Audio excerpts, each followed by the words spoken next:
Welcome to Ammu Furniture, offering all kinds of wooden, steel and plastic furniture since 1983.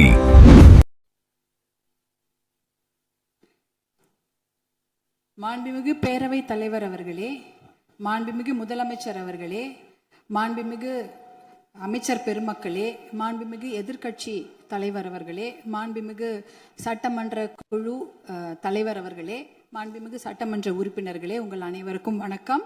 Tamil Nadu சட்டப்பேரவையில் மேதகு ஆளுநர் அவர்கள் ஆற்றிய உரைக்கு நன்றி தெரிவிக்கும் தீர்மானத்தின் மீதான விவாதத்தில் பங்கேற்று பேச வாய்ப்பு அளித்தமைக்கு எனது நன்றியை தெரிவித்துக் கொள்கின்றேன். மாண்புமிகு முதலமைச்சர் அவர்களுக்கு மனமார்ந்த பிறந்த நாள் வாழ்த்துக்களை கூறி எல்லா வளமும் பெற்று பல்லாண்டு வாழ பாட்டாளி மக்கள் கட்சி சார்பில் வரவேற்று வாழ்த்துக்களை தெரிவித்து மகிழ்கின்றோம். என்னை இந்த சட்டமன்றத்தில் பேச வாய்ப்பளித்து என்னை இந்த நிலைக்கு உயர்த்திய பாட்டாளி மக்கள் கட்சியின் நிறுவனர் மருத்துவர் ஐயாவிற்கும், பாட்டாளி மக்கள் கட்சியின் தலைவர் மருத்துவர் அன்புமணி ராமதாஸ் அவர்களுக்கும் இந்த நேரத்தில் சிரம் தாழ்ந்த நன்றிகளை தெரிவித்துக் கொள்கின்றேன். என்றுமே அயராது பாடுபட்டு களப்பணி ஆற்றிக் கொண்டிருக்கும் பாட்டாளி மக்கள் கட்சியின் அடிப்படை தொண்டர்களுக்கும் அனைத்து நிலை நிர்வாகிகளுக்கும் என் நெஞ்சார்ந்த நன்றிகள்.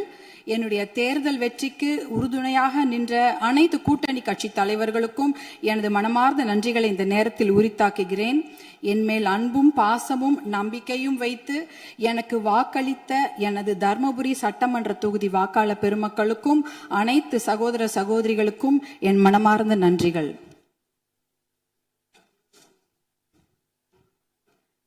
மாண்புமிகு பேரவைத் தலைவர் அவர்களே, ஒரு அறையை எதை கொண்டு வேண்டுமானாலும் நிரப்பலாம். ஒரு அறையில ஒரு பருத்தி மூட்டையை கொண்டு அடுக்கினாலும் அது நிரம்பிவிடும். இல்ல அதே அறையில ஒரு என்ன சொல்றது, ஒரு வைக்கோல் போரை வைத்தாலும் அது நிரம்பிவிடும். ஆனால் அந்த ஒரு அறையில ஒரு மெழுகுவத்தி ஏத்தி வச்சா, ஒரு விளக்கு ஏத்தி வச்சா அந்த விளக்குடைய ஒளி அந்த அறையே நிரப்பிவிடும். அப்படிப்பட்ட ஒரு நிகழ்ச்சியை தான் நான் மாண்புமிகு ஆளுநர் அவர்கள் உரையில நான் பார்த்தேன். ஏனென்றால் அந்த உரையில் ஒரே ஒரு வாக்கியம், சமூக நீதி கணக்கெடுப்பு நடத்தப்படும் என்ற அந்த ஒரு வாக்கியம் இந்த சட்டப்பேரவை மட்டும் ஒளிபர செய்யவில்லை, தமிழ்நாடு மக்களின் அனைத்து இல்லங்களிலும் அது பிரகாசத்தையும் வெளிச்சத்தையும் ஒளியையும் கொண்டு நிரப்பியது. ஏன்னா 100 ஆண்டுகளுக்கு பிறகு சமூக நீதி கணக்கெடுப்பு நடத்தப்படும் என்ற அந்த வாக்கியம் மிகப்பெரிய ஒரு வரலாற்று சிறப்பு மிக்க ஒரு வாக்கியம். அதற்காக மாண்புமிகு முதலமைச்சர் அவர்களுக்கும் மாண்புமிகு நம்முடைய தமிழக அரசுக்கும் எங்களுடைய பாட்டாளி மக்கள் கட்சி சார்பாக நன்றிகளையும் வரவேற்பையும் தெரிவித்துக் கொள்கிறோம். ரொம்ப அன்பாக மகிழ்ச்சியாக தெரிவித்துக் கொள்கின்றோம். ஏனென்றால் பாட்டாளி மக்கள் கட்சியின் கொள்கைகளே அதை ஒருங்கிணைக்கிற ஒரு மையப்புள்ளி அப்படின்னா அது சமூக நீதி தான். அந்த சமூக நீதியை நிலைநாட்ட இந்த சமூக நீதி கணக்கெடுப்பு நடத்தப்படுவதால் கண்டிப்பாக எல்லா இல்லங்களுக்கும் தமிழ்நாட்டின் மக்களுடைய அனைத்து நலத்திட்டங்களும் போய் சேரும் என்பதில் எந்த ஐயமும் இல்லை. அதற்காக எங்களுடைய மகிழ்ச்சியை தெரிவித்துக் கொள்கின்றோம். மாண்புமிகு மேதக ஆளுநர் அவர்களின் உரையில வேளாண் பெருமக்கள் அப்படின்ற வார்த்தையை சொல்லியிருந்தாங்க. வேளாண் பெருமக்கள் என்ற வார்த்தை எவ்வளவு அழகான வார்த்தை. ஆனால் பாட்டாளி மக்கள் கட்சியில நாங்க வேளாண் பெருமக்களை கடவுளா தான் நாங்க பார்ப்போம். அவர்கள் நமக்கு உணவளிக்கும் கடவுள்களாக தான் நாங்க அவங்கள பார்க்கிறோம். அதுல பாத்தீங்கன்னா சிறு குறு விவசாயிகளுக்கான கடன், விவசாய கூட்டுறவு கடனை தள்ளுபடி கொஞ்சம் செய்வதாக அறிவித்திருக்கிறார்கள். நீங்க வேளாண் குடிமக்களுடைய உழைப்பை நாம பார்க்க வேண்டும்.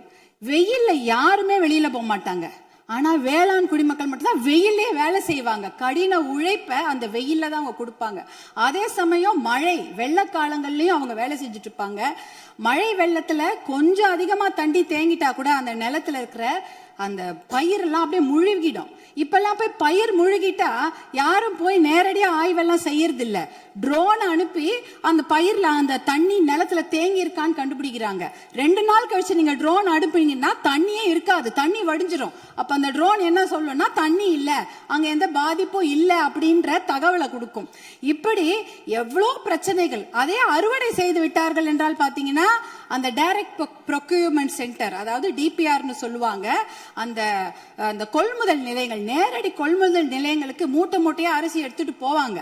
ஆனா ஒரு கொள்முதல் நிலையங்கள்லயும் ஒரு நாளைக்கு இவ்வளவுதான் அரிசி எடுத்துக்க முடியும், இவ்வளவுதான் மூட்டை எடுத்துக்கொள்ள முடியும் என்ற அளவுகோல் இருக்கும். ஆனால் அந்த அளவுகோலுக்கு மேல ஆயிடுச்சுன்னா அந்த மூட்டையை வச்சுட்டு வெயிலையும் மழையிலையும் அங்கேயே இருக்கணும். அது என்னவா இருந்தாலும் சரி, மூட்டையை அவங்க நிலத்துல இருந்து எடுத்துட்டு போயிட்டாங்கன்னா தனியார் அந்த கொள்முதல் நிலையங்கள் வாசல்லே படுத்து கிடப்பாங்க. மழை பெஞ்சிச்சுன்னா அந்த மூட்டையெல்லாம் உள்ளே முளைச்சிடும், கெட்டு போயிடும். இப்படி எத்தனையோ சிரமங்களை மீறி தான் அவங்க நம்மளுடைய உணவு மேசைக்கு சாப்பாடை கொண்டு வராங்க. அதற்காக அவங்க வாங்குற கடன் பாத்தீங்கன்னா தனியார் வங்கிகள்ல வாங்குவாங்க, தேசிய வங்கிகளை வாங்குவாங்க, கூட்டுறவு கடன் வாங்குவாங்க, யாருக்கிட்ட வேணாலும் கடன் வாங்கி அந்த விவசாயத்தை செய்வாங்க. அப்படி இருக்கும்பொழுது அந்த வங்கி கடன்களை நாம தள்ளுபடி செய்ய வேண்டும். மகாராஷ்டிரால பாத்தீங்கன்னா எல்லா வங்கி கடன்களையும் தள்ளுபடி செய்திருக்கிறாங்க. நம்ம தமிழ்நாட்டில் நம்ம கூட்டுறவு கடன், அந்த கடனை வாங்கின கடனை முழுமையாக தள்ளுபடி செய்ய வேண்டும் என்பதுதான் எங்களுடைய வேண்டுகோள்.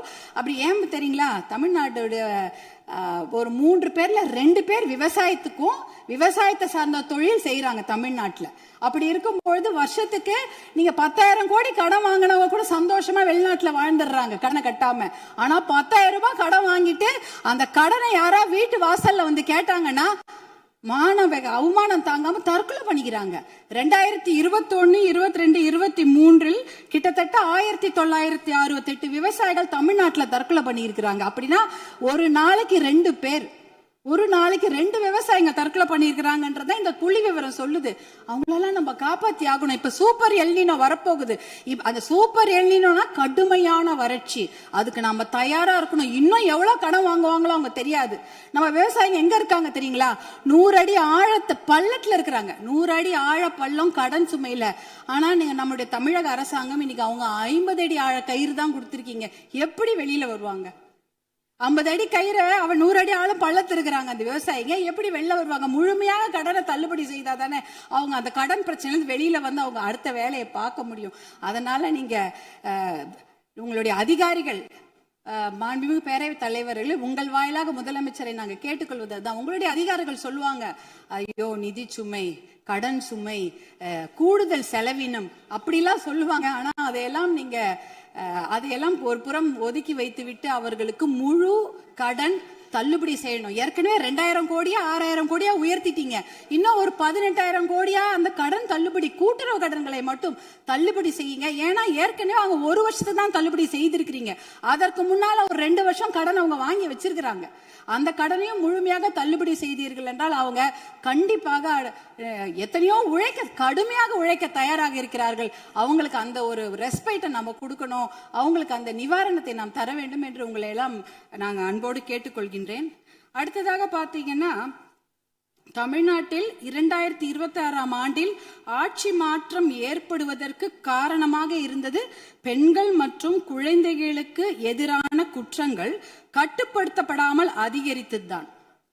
ஆனால் ஆட்சி மாற்றம் ஏற்பட்ட பிறகும் அதே நிலை தொடர அனுமதிக்க கூடாது. பொறுத்தது போதும், நம்ம இனிமேல் பொங்கித்தான் எழ வேண்டும்.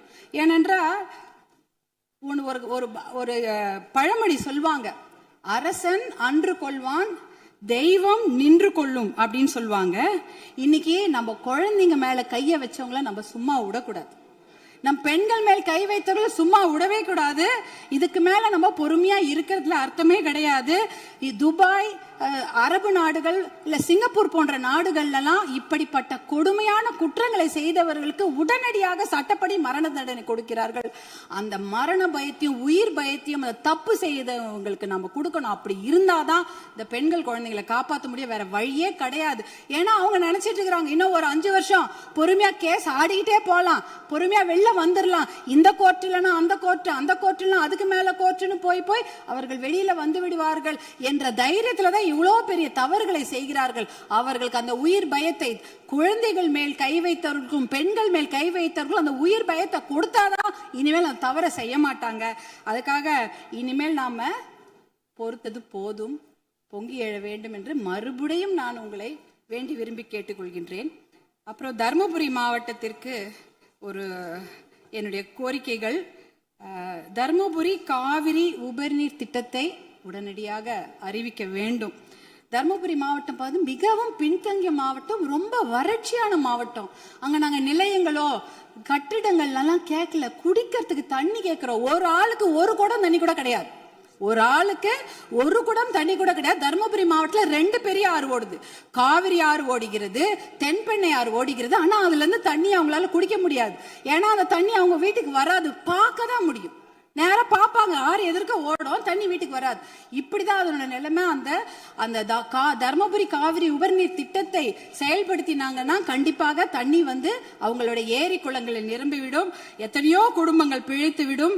அது ஒரு அந்த திட்டத்துக்கு நீங்க புளோரோசிஸ் கூட, புளோரைடு கூட தர்மபுரி மாவட்டத்தில் இருக்கு. எல்லாருடைய பல்லும் கருப்பு கருப்பா இருக்கும், மஞ்சள் கலரா இருக்கும் தர்மபுரி மாவட்டத்தில் மக்கள். அது பாத்தீங்கன்னா அந்த புளோரோசிஸ் ஒரு தன்மை, அதெல்லாம் குறைக்கணும்னா நல்ல தண்ணியை கொடுங்க. தர்மபுரி காவிரி உபரிநீர் திட்டத்தை நீங்கள் செயல்படுத்துமாறு அன்போடு கேட்டுக்கொள்கின்றேன். அடுத்தது தர்மபுரியில சிப்காட் தொழிற்பேட்டை அனௌன்ஸ் பண்ணி 18 வருஷம் ஆச்சு, 2 முறை அதுக்கு திறப்பு விழா பண்ணியாச்சு. ஆனா கூடுதல் நிதி ஒதுக்கீடு செய்ய வேண்டும். அந்த இடத்துல 2 நிமிஷம் கூடுதல் நிதி ஒதுக்கீடு செய்து தர்மபுரி மாவட்டத்திற்கு வந்து அந்த சிப்காட்டை உயிர் கொடுக்கணும். ஏன்னா தர்மபுரி மாவட்டத்தில் 3 லட்சம் இளைஞர்கள், 3 லட்சம் குடும்ப தலைவர்கள் புலம்பெயர்ந்து மற்ற ஊருக்கு போய் பழிச்சிட்டு இருக்கிறாங்க. அவங்க குடும்பத்தோட சேர்ந்து வாழறதுக்கு நீங்க வழிவகை செய்யணும். கூடுதல் நிதி ஒதுக்கீடு செய்து அந்த சிப்காட்டுக்கு உயிர் கொடுக்க வேண்டும் என்று கேட்டுக்கொள்கின்றேன். அடுத்தது பாத்தீங்கன்னா தர்மபுரி மொரப்பூர் ரயில்வே திட்டம். சென்னையில இருந்து எல்லாரும் அவங்க ஊர் தலைநகரக்கும் மாவட்ட தலைநகருக்கு ட்ரெயின்ல போலாம். ஆனா எங்க ஊருக்கு மட்டும் போகவே முடியாது ட்ரெயின்ல. தர்மபுரிக்கு சென்னைக்கும் ட்ரெயின் கனெக்ஷன் கிடையாது. அதுனா மொரப்பூர்ல ஒரு பெரிய பிட்டு வந்து உடஞ்சு போயிருக்குது. அதுக்காக பாட்டாளி மக்கள் கட்சி நாடாளுமன்ற உறுப்பினர்கள் 2004 இருந்து போராட்டம் பண்ணி 2019 அந்த திட்டத்துக்கு அனுமதி வாங்கி ஃபண்டும் வாங்கி கொடுத்துட்டாங்க. ஆனா நிலத்தை வாங்கி கொடுப்பதில் கொஞ்சம் நிறைய சிக்கல்கள் இருக்கு. 50% நிலம் மட்டும்தான் அதுக்கு ஒதுக்கீடு செய்திருக்கிறாங்க. அந்த திட்டத்தை விரைவாக செயல்படுத்த வேண்டும். அதற்கு நீங்கள் சிறப்பு கவனம் தமிழக அரசாங்கம் செய்ய வேண்டும் என்று உங்களை அன்போடு கேட்டுக்கொள்கின்றேன். வருமானம் இல்லைன்னு நம்ம சொல்லிட்டு இருக்கிறோம். ஆனால் நிறைய நல்ல திட்டங்கள் இருக்கிறது. அதாவது பாலிசி டிசிஷன்ஸ் பண்ணாலே அந்த வருமானம் தேவை கிடையாது. இப்ப இளைஞர்களுக்கு வேலை வாய்ப்பு 75% நீங்கள் உறுதி செய்து விட்டீர்கள் தனியார் துறையில அப்படின்னு சொன்னீங்கன்னா, தனியார் துறையா அவங்களுக்கு வேலை கொடுப்பாங்க, தமிழ்நாட்டு இளைஞர்களுக்கு வேலை கொடுக்கப்படும். இப்ப வேலையில்லா திண்டாட்டம் அதுவே குறைஞ்சிடும். அதே போல மாவட்டங்கள் அதிகமாக இருக்கிறது தமிழ்நாட்டில்.